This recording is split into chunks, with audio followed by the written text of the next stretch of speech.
Hornady Manufacturing slogan is accurate, deadly, dependable. That's because this third-generation family business manufactures bullets, among many other products driven by shooting and hunting. And this year, the company just celebrated their 75th anniversary. In this segment, I found out more about the legacy and contributions of Hornady Manufacturing in Grand Island. If you're wondering what all this fuss is about at Bonner Park, Hornady Manufacturing is celebrating 75 years of business with over 3,000 employees and friends.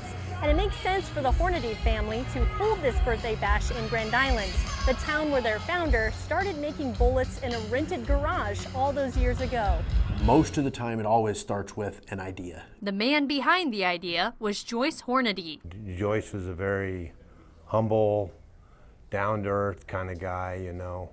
He would be at the time clock, greet all the employees when they left. Bullet technicians still make the first Hornady bullet, a .30 caliber 150 grain spire point.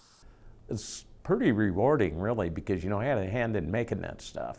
Real growth began after the Korean War. Hornady moved to a plant in Grand Island where he built a 200-yard-long underground tunnel to serve as a test shooting range. We got to where we were making so many projectiles, we did not have time to walk down range every time.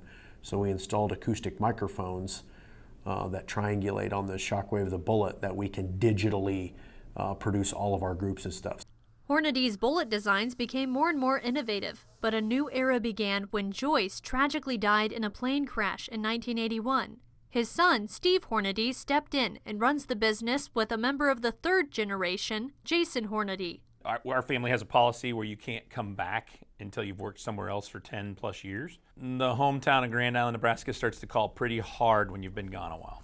Now hundreds of employees manufacture cartridge cases, in fact, reloading the company tools, uses 30 to 40% of the nation's total yearly stash of think the about limited all the currency. people who've been involved Hornady's and bullet designs everybody became who's more and more participated in innovative, 75 but a new years, era starting began with my when grandfather. Joyce tragically 75 died in a years has plane been crash in pretty 1981. darn cool. His son, Today, Steve Hornady, stepped hand in growing the economy with a member of the third If you generation, find crisp Jason $2 Hornady. bills floating around the Grand Island area, there's a good chance that it came from Hornady Manufacturing.